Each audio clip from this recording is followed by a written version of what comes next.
Hi there, this is Self-Critical Automaton, and this is episode 22 of my Let's Play of Resident Evil 4. Got some fun stuff we'll be seeing today. Including this amazing edifice. How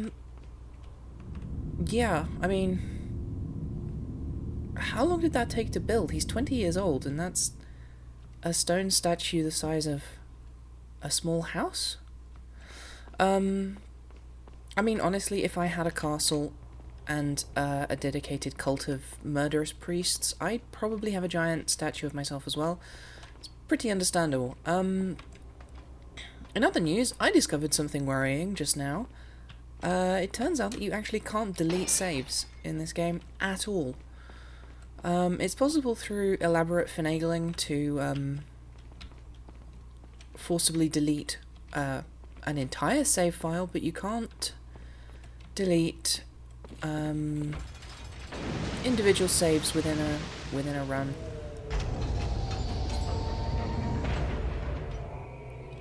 And yeah, I was trying to keep the surprise, but it's not just a giant statue, it's a fully articulated, autonomous robotic giant statue.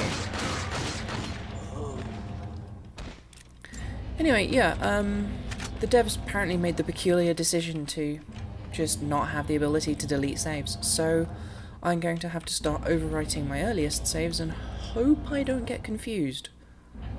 Let's see if I can pop this guy.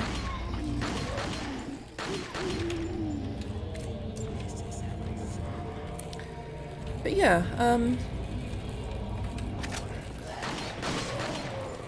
okay, bye. So yeah, this is a pretty basic and obvious jumping puzzle. Is he bugged? So yeah, I need that hand to come back down so that I can jump over to the other side.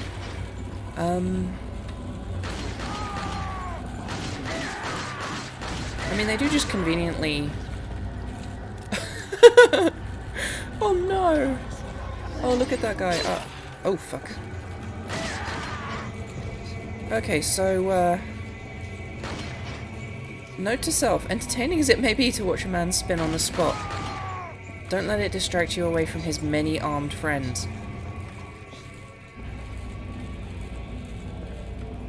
But yeah, so, pretty basic puzzle.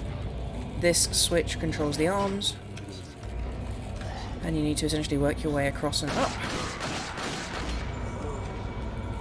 But yeah, this whole sequence can be pretty buggy, which I enjoy a lot, because, you know, it's funny.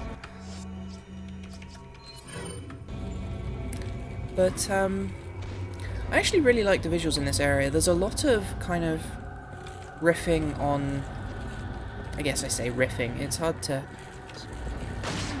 make out exactly what they were going for. I'm running low on ammunition, that's not good. A lot of the time because, well, quite simply the game is fairly low resolution and you can't make out what these freezers are supposed to be. But it's pretty impressive with that level of resolution that they've given a very strong sense of, like, I guess Renaissance art.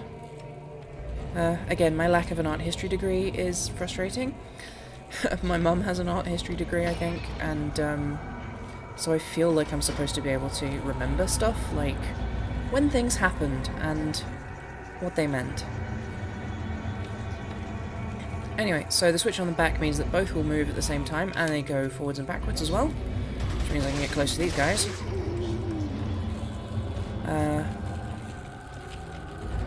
So yeah. I should probably try and knife these guys a bit, just until I pick up a bit more ammunition.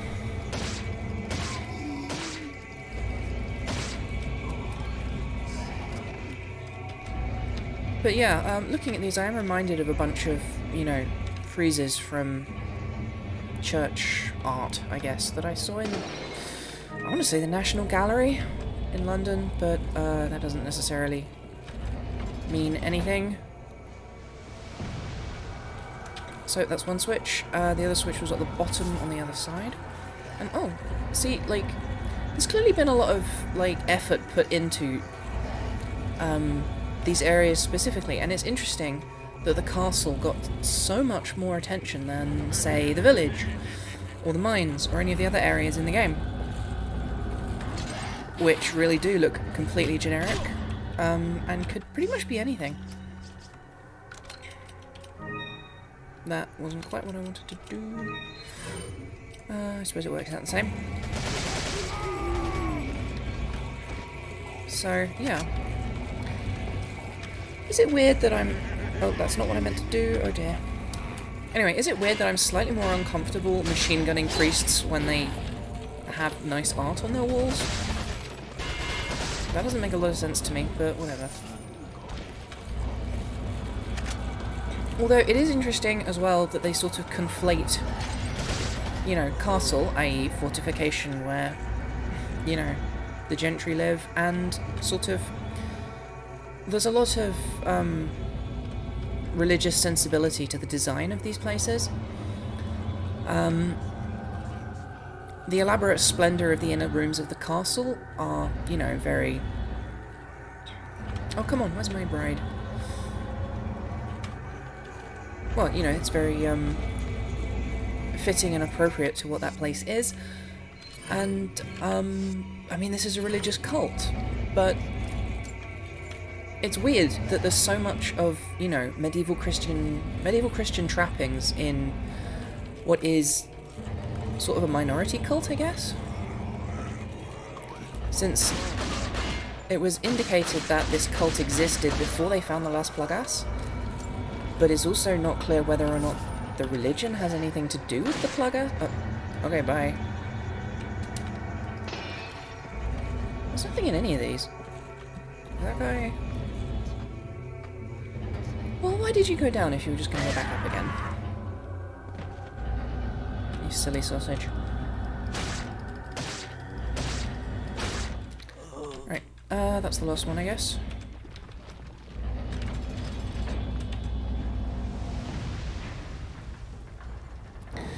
But yeah, I suppose a castle that becomes overrun by cult activity, it makes sense that there would be a strong element of religiosity to it, but, like, this is all old. It's all extremely old. I don't know. I feel like there's something here, but I'm not quite getting it. Did I activate that? Yep, I did. I can hear there's a couple more, but I'm not sure where they are.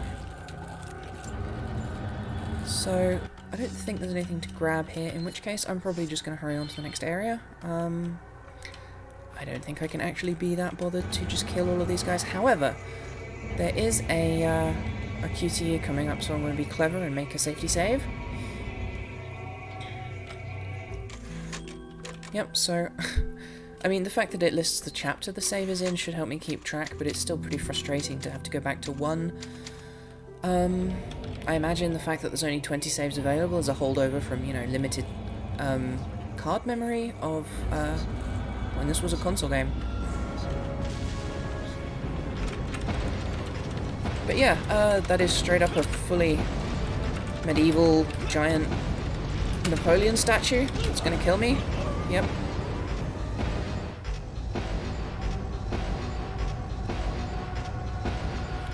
And that's why I made that save.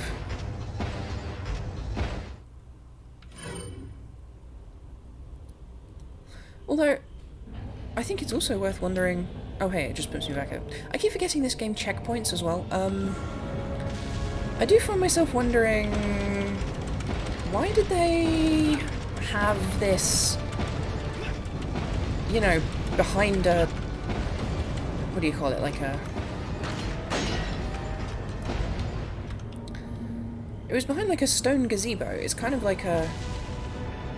Why did you build this indoors? You know? This did not have to destroy that thing. Oh, come on. The frustrating thing about this QTE is that, unlike the others, you have an extremely narrow window to hit the inputs. Okie dokie dokie dokie.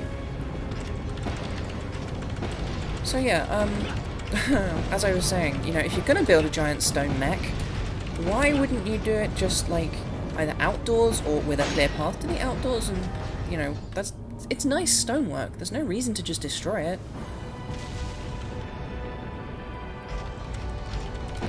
Also, it seems to be kind of autonomous at this point. It did use its hands to smash that thing. Oh, here we go. Oh, come on!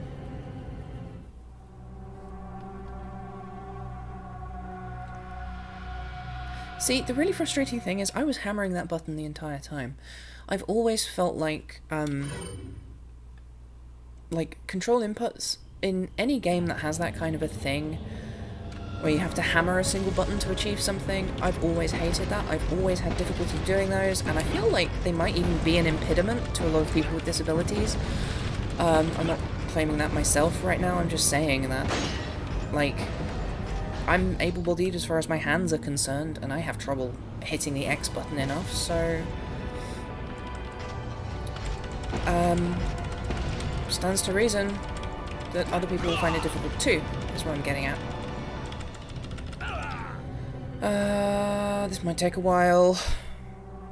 So I'm just gonna cut until it's done, I guess. I should have done that like 2 attempts ago, but whatever. Let's go. There we go. Anyway, as I was saying, basically, if the plan was to take over the world through a subtle manner, i.e. mind controlling the president. Oh, here we go. So nice you could join us, Mr. Scott Kennedy. You again. The sacred rite that's about to begin at this tower shall endow the girl with magnificent power. She will join us, become one of us. This is no ritual. It's terrorism. Isn't that a popular word these days? Not to worry. We've prepared a special ritual for you.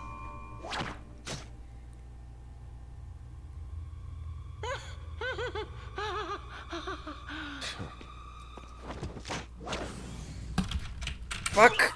Oh, god damn it! Caught me by surprise, I didn't have my hands on the keyboard. Oh, for heaven's sake.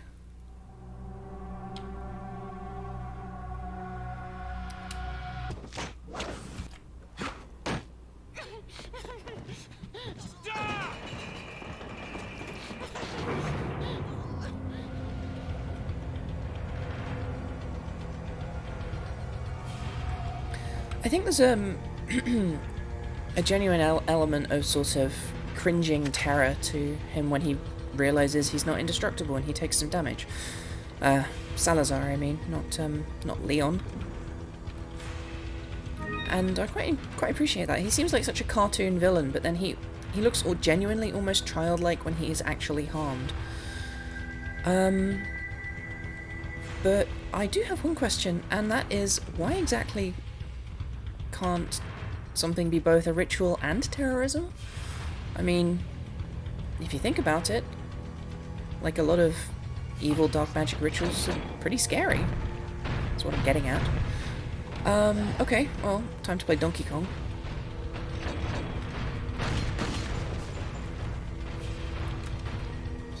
So, basically what we're going to be doing in this sequence is climbing this tower. Plenty more monks to shoot. And then at the top of the tower there's a boss fight, but that'll probably be for next episode. Again, these guys seem to take wildly varying amounts of damage. I mean, the difference between 2 bullets and 3 bullets is pretty big if you think about it.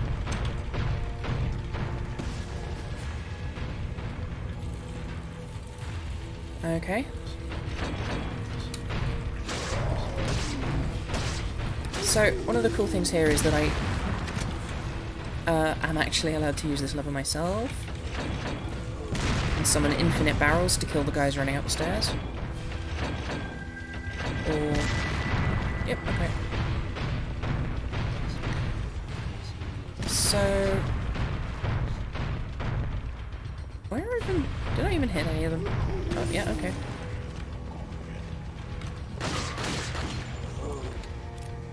So yeah, that guy took 2 chest shots. Yeah, I don't really know what's up with that.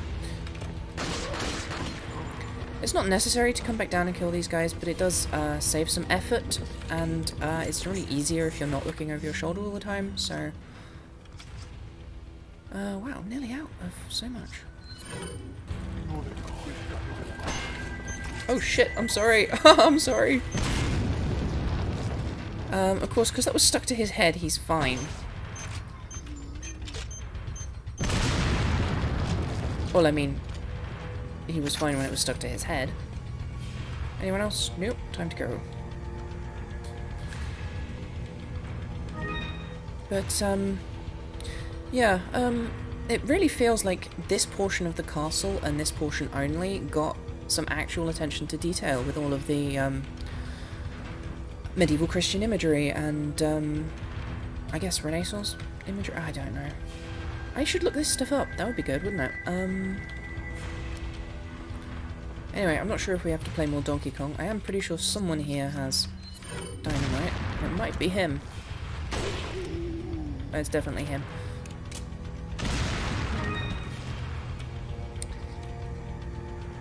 I think there's another ladder I need to use. Or not. I can just hop in here.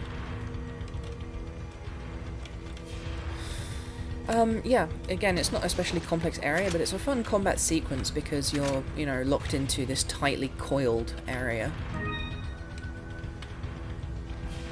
So, I need to push these crates off to make room. Well, not to make room, to make it light enough that it'll work. And now starts one of those classic video game sequences. The, you know, stay in a single thing and keep fighting thing that is a thing that is in video games, definitely. Wow, that guy took 2 hits from the weakest gun in the game. Remember, short controlled bursts.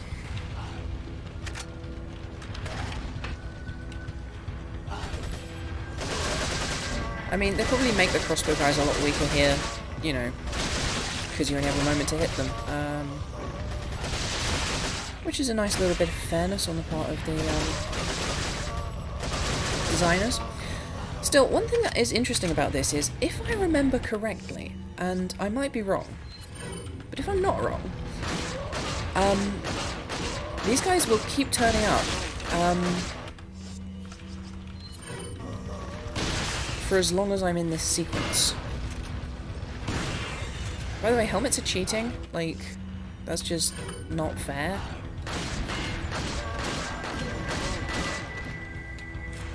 So in speedruns and stuff, they will often actually just kind of try and knock the guys down instead of letting more and more of them spawn. I think I might actually have been able to hop out for a moment there. I'm not sure. I don't really remember. Anyway, here we are at the top. But there's actually some loot to get if I sneak my way back down. I think there might be a special loot in here somewhere. Yeah, there it is. That's the star on the map, in case you were wondering. So... okay, well that's not how I do it. Anyway, we're coming up on a boss fight, but that will be next episode. I'm just going to find the shop and the save point and the treasure and take care of those things, and then it will be on to the boss.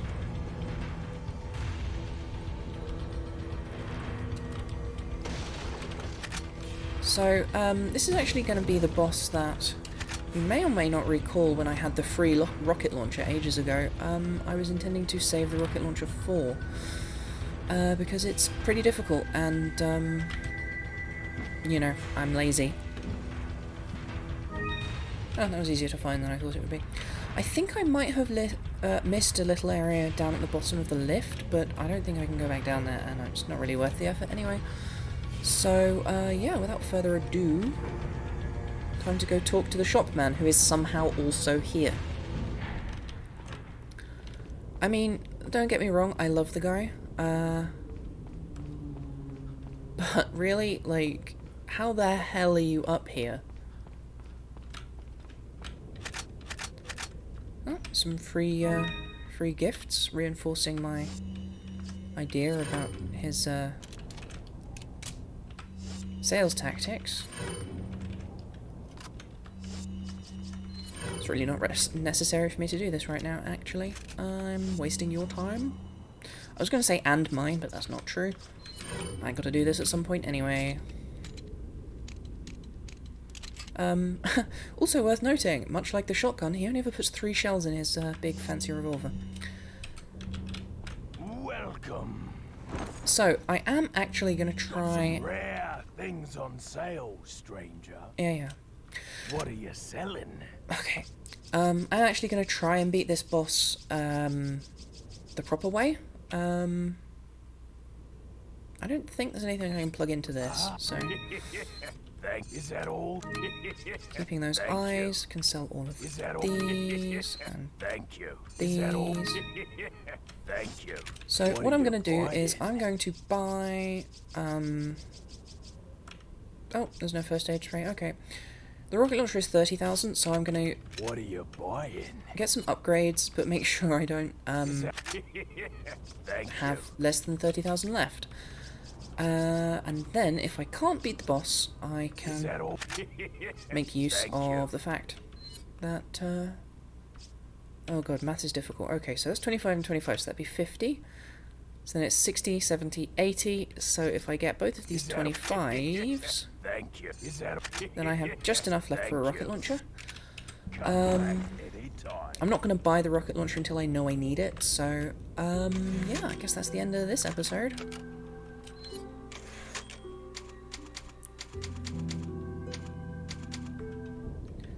And come back next time for some horrible boss fun, I guess.